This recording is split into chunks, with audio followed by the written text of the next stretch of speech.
I am California of the past. I am California of the past. I am California of the past.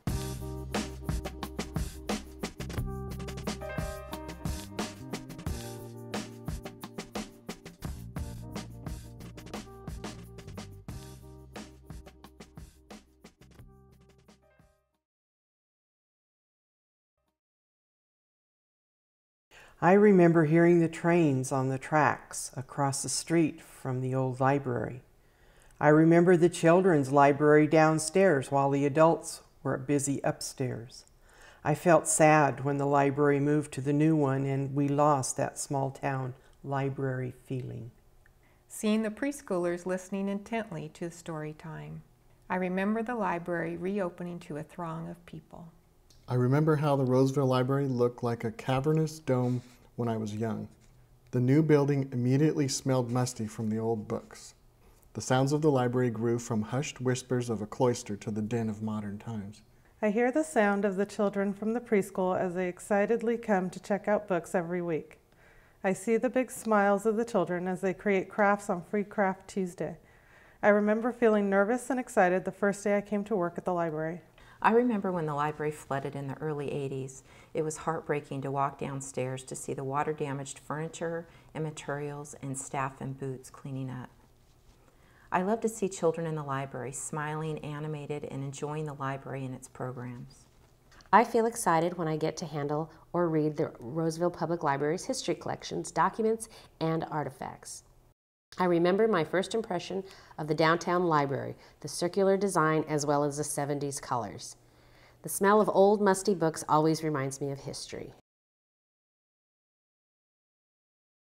The California State Fair, rides, food, crowds, hot August days. This is how many people think of the fair. However, my experience was different. As a child every year, we would go to the state fair.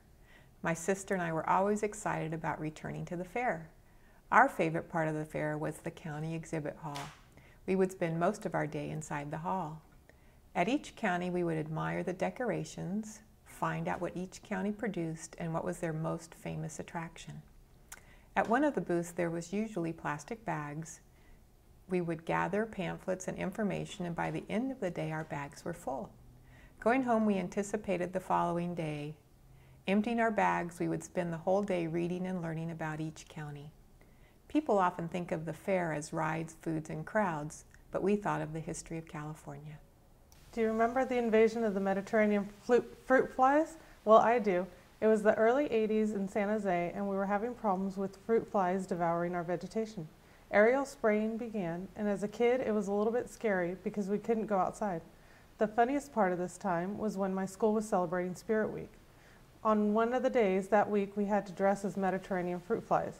My best friend's mom, together with my mom, two very creative ladies, dressed us up in burlap sacks with antennae made out of headbands and pipe cleaners. What a sight. You can only imagine how silly we looked. To this day, my best friend and I laugh every time we see that picture. As for those dreaded fruit flies, they must have found their way back to the Mediterranean because they were never seen again. When I was 12 years old, I was a typical preteen, all emotions and hormones, and I remember seeking out places to be alone a lot of the time. We lived in West Roseville in a new development. Our house was the last one on Hickory Street, adjacent to an open field. In my explorations, I found a large bush that formed a perfect hideout. From outside, it looked like a solid, dome-shaped bush, but inside it was like a cave. I discovered that if I crawled on my belly, I could enter my secret hideout. Over the course of the next few weeks, I secretly outfitted my hideout, entering many times. One day I was sitting in class when I noticed my stomach began to itch. It soon became so intense that I totally forgot the lecture. When I got home, I begged my mother, who was reluctant to take us to the doctor. As you might have guessed, my itch blossomed into a full-blown allergic reaction to the poison oak bush that I'd been spending my free time in. Living on the family ranch and having livestock, which included horses, was the natural for my family to belong to the Roseville Riders Club. In the summers, we would go for weekend rides as a group. One year we took a ride in the hills above Auburn. I was riding my horse, Black Beauty, which was a Welch pony, when we came to a creek that needed to be crossed. Because it was hot mid-July, she decided that she wanted to cool off, so she up and laid down in the creek. Unfortunately, I was not expecting that, so I got wet and cooled off whether I wanted to or not.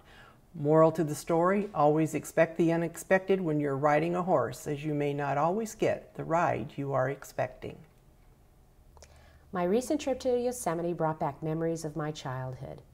As a child, I read a lot, and this was my way of seeing the world. My family didn't have much money when I was growing up. By the time I turned 15, money was not as much of a problem. One day, my parents came home with a brand new camper with plans of traveling through the country, state by state. We were all very excited. That summer, we made the trek to Lake Isabella and Yosemite. I have vague recollections of rock faces and meadows. Someone shouted that they spotted a bear. I remember everyone excitedly snapping photos. We came home after that extraordinary trip, anticipating our next adventure. Year after year, that camper remained parked in front of my parents' house. 35 years later, they finally got rid of the camper.